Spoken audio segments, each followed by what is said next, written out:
अंजनगाव सुर्जीमध्ये मतमोजणीनंतर मोठा ट्विस्ट निर्माण झालाय। काँग्रेस उमेदवारांकडून रिकाउंटिंगची मागणी करण्यात आली आहे, मात्र निवडणूक अधिकाऱ्यांनी काँग्रेस उमेदवारांची मागणी फेटाळली आणि मागणी फेटाळल्यानंतर काँग्रेस कार्यकर्ते आक्रमक झाल्याचं पाहायला मिळालं। तर ही मोठी बातमी आपण आत्ताच्या क्षणाची पाहतोय। अंजनगाव सुर्जीमध्ये मतमोजणीनंतर मोठा ट्विस्ट आलाय। काँग्रेस उमेदवारांनी रिकाउंटिंगची मागणी केलेली होती, मात्र अधिकाऱ्यांनी ती मागणी फेटाळली आणि त्यानंतर काँग्रेस आक्रमक झाल्याचं पाहायला मिळतंय।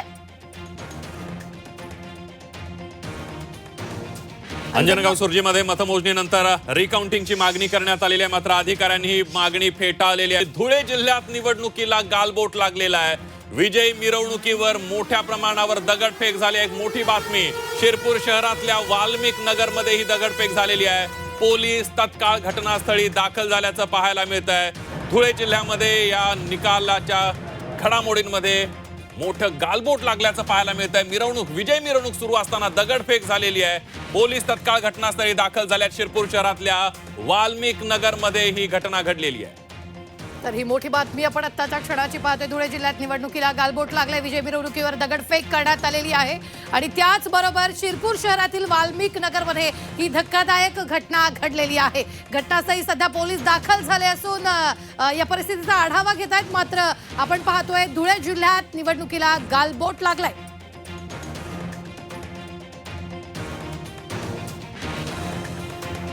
आपण बघतोय अनेक ठिकाणी जल्लोष सुरू आहे, विजय मिरवणुका सुरू आहेत, विजयी उमेदवार मोठ्या प्रमाणावर आनंदोत्सव साजरा करतात। मात्र याच सगळ्यामध्ये धुळ्यामध्ये दगडफेक झाल्याची घटना घडलेली आहे। शिरपूरमध्ये वाल्मिक नगरमध्ये विजय मिरवणुकीवर ही दगडफेक झालेली आहे। त्यातली काही दृश्य आपण बघतोय कशा पद्धतीने पोलिसांनी आता धरपकड करायला सुरू केलेली आहे। वाल्मिक नगरमध्ये पोलिसांनी आता कारवाईला सुरुवात केलेली आहे। दगडफेक ज्या वाल्मिक नगरमध्ये झाली शिरपूरच्या त्या ठिकाणी पोलीस जागेवर दाखल झाले आणि त्यांनी धरपकड सुरू केली आहे।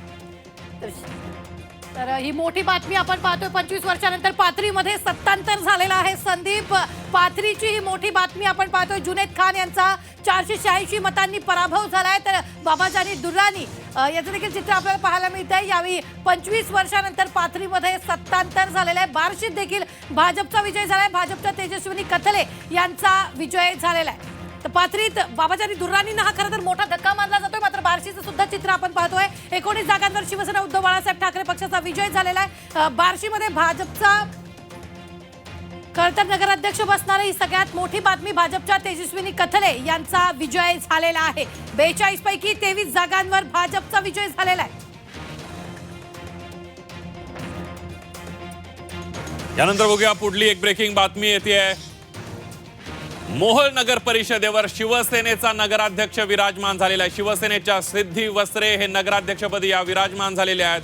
20 पैकी 11 जागांवर भाजपचा विजय झालेला आहे, मात्र नगराध्यक्ष शिवसेनेचा झाला आहे। शिवसेनेचा 8 जागांवर विजय झालेला असला 20 पैकी, तरी नगराध्यक्षपदी विजय मिळवत शिवसेनेनं बाजी मारली मोहोळमध्ये। ही मोठी बातमी आपण पाहतोय। मैदर्गी नगर परिषदेवर देखील 20 पैकी 18 जागांवर भाजपचा विजय झालेला आहे। अंजली बाजारमठ मैदर्गीच्या नगराध्यक्ष झालेल्या आहे। स्थानिक आघाडीला केवळ 2 जागा इथं मिळाल्याचं पाहायला मिळत आहे।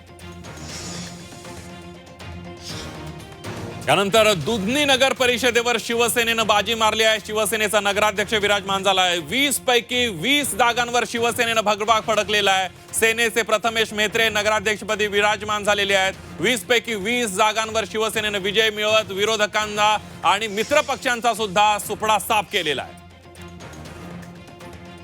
अक्कलकोटमध्ये भाजपचा नगराध्यक्ष भाजपच्या मिलन कल्याण शेट्टी यांचा विजय झालेला आहे।